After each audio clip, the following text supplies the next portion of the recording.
முதல்ல ஆன்மீக பரிகார நேயர்கள் அனைவருக்கும் வணக்கம். இன்றைக்கி ஒரு நல்ல கேள்வி கேட்டிருக்கீங்க.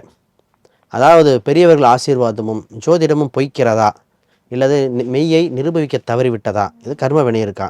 முதல்ல கர்ம வினைனா என்னன்னு தெரிஞ்சுக்கிட்டு அங்கே புரிதல் ஏற்பட்டுரும். முதல்ல கர்ம வினைங்கிறது நமக்கு வாங்கிக்கிட்டு வந்த ஒரு வரம். இதில் சஞ்சித கர்மா, பிராப்த கர்மா, ஆகாமி கர்மான்பாங்க.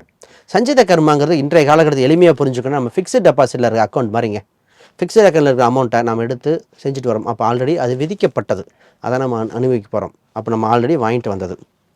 பிராப்த கர்மாங்கிறது நம்ம நடைமுறையில் நம்ம பண்ணுகிற தொழில் ஃபிக்ஸ் ஆன மாதிரியும் அக்கௌண்ட்டில் கரண்ட் அக்கௌண்ட் மாதிரி வரவு செலவை பார்த்து பண்ணிகிட்ருக்கோம். ஆனால் ஆகாமி கர்மாங்கிறதுங்க நம்மளாக பார்த்து நினைக்கிறது, கையில் இருக்கிற கேஷ் மாதிரி என்ன பண்ணணும் என்ன பண்ணக்கூடாதுன்னு. இப்போ முன்னோர்கள் ஆசீர்வதிக்கிறதும் ஜோசியம் சொல்கிறதுங்கிறது சஞ்சித கர்மாவும் பிராப்த கர்மா மாதிரி. ஆனால் நம்மளோட அலட்சியம், நம்ம தவறாக செய்கிறது, நம்ம முரணாக செய்கிறது எல்லாமே ஆகாமி கர்மா மாதிரி. இன்னும் ஒரு எக்ஸாம்பிள் சொல்கிறேன் பாருங்கள். ராமர் வசிஷ்டர் என்ன பண்ணுறாருன்னா ராமருக்கு பட்டாபிஷேகத்துக்கு ஒரு டேட்டை குறிக்கிறார். இந்த நாளில் பட்டாபிஷேகம். ஆனால் அதுதான் விதி. அதே தான் சக்கரவர்த்தியும் வழிமொழிந்தார். அதுதான் சஞ்சித கர்மா பிராப்த கர்மா. ஆனால் கைகை என்ன பண்ணாங்க, வனவாசம் போன்னு சொன்னாங்க. அப்போ ஆகாமி கர்மா படி போனார். அப்போ ராமர் வனத்தில் இருந்தாலும் ராசாவாக வாழ்ந்தார். ராஜாவாக வாழ்ந்து வனத்தில் ராஜாவாக வாழ்ந்து பின்னாடி அவர் வந்தார். அப்போ விதி பொய்க்கிறதா, வசிஷ்டரே தவறிட்டாரா, ஜோதிடம் தப்பா அப்படின்னு சொல்லக்கூடாது. உனக்கு அடைய வேண்டியது நிச்சயமாக அடைஞ்சே ஆகும். அது இந்த கைகை சூழ்நிலையை மாற்றின மாதிரி நாம் எடுத்த தவறான முடிவு இதனால் மாறுறது. இப்போ 100 ஆயுசு பெரியவங்க என்ன சொல்கிறாங்க, 100 பல்லாண்டு வாழணும், 100 ஆயுசு இருக்கணும், 16 வகை செல்வங்களும் கிடைக்கணும்னு வாழ்த்துக்கள் பண்ணுறாங்க. இது நமக்கு என்ன பண்ணுது, பாசிட்டிவ் எனர்ஜி கொடுக்குது, ஊக்கத்தை கொடுக்குது. பெரியவர் வாக்கு என்றைக்கும் பொய்க்காதுங்க.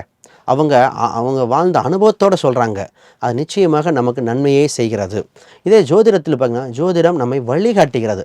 ஜோதிடம் எப்படி வழிகாட்டுதுன்னா ஒரு ஜிபிஎஸ் மாதிரி நீங்கள் புரிஞ்சுக்கணும். இப்படி ரோட்டில் நான் இந்த ரோட்டில் அகலமாக இருக்குது, குறுகலாக இருக்குது, இதெல்லாம் சொல்லிடுறோம். மேடு பள்ளம் இருக்குதுன்னு நமக்கு சொல்லிடுது. இதுதான். ஆனால் மனிதன் நம்ம வண்டியை ஓட்டுறோம். அப்போ என்ன பண்ணணும்னா, ரோடு குறுகலாக இருக்குது மெதுவாக போகணும், மேடு பள்ளம் இருக்குது பார்த்து போகணும், மழை வருது கொடை எடுத்துக்கணும். இது நம்ம புரிதல் ஏற்படுகிற தப்பு. அப்போ ஒரு சிலருக்கு இவ்வளோ வாழ்த்தியும் ஆயுசு குறையுதுன்னா ஒரு தவறான முடிவுகளால் செய்யப்பட்டது.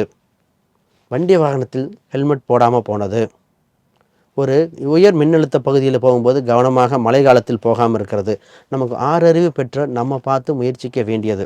அப்போ வித்திட்டாலும் விதி என்ன சொல்லுதுன்னா, உனக்கு இதெல்லாம் அமைப்பு உண்டுன்னு சொல்லுது.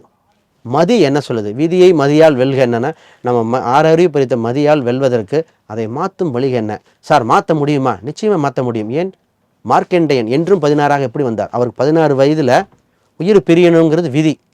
அப்போ இறைவன் என்ன பண்ணார், யமன் பாசக்கயிறு போட்டால் கூட நில்லு, இவன் என் மேல் பாசம் கொண்டவன் அப்படின்னு சொல்லக்க என்றும் 16ஆக வித்திட்டார். இன்னும் அவர் உயிரோட தானே இருக்கார், நம்பிட்டு இருக்கோம் இல்லையா? சரி, அடுத்து சத்தியவான் சாவித்திரி, தன் கணவனை மீட்டு வந்தவன் சத்தியவான் சாவித்திரி இல்லையா? அப்போ பெரியவர்கள் வாக்கும் என்று பொய்க்காது. நம்ம நடைமுறைக்கு நம் அறிவை பயன்படுத்தி நாம் செய்கிற தவறான பழக்க வழக்கங்கள், நாம் செய்ய தவறிய விஷயங்கள், தவறான முரண்பாடுகள், பெரியோரை மதிக்காமல் இருக்கிறது, குலதெய்வத்தை வேண்டாமல் இருக்கிறது, இறைவன் மேல் நம்பிக்கை வைக்காமல் இருக்கிறது, உங்கள் இறை அருள் நிச்சயமாக உங்களை காப்பாற்றும். அப்போ ஏதோ ஒரு நம்பிக்கை இறைவன் மேல்வை இல்லை இயற்கை மேலவை உன்னை காப்பாற்ற பிரபஞ்சம் காத்திருக்கிறது நிச்சயமாக சொல்லலாம்.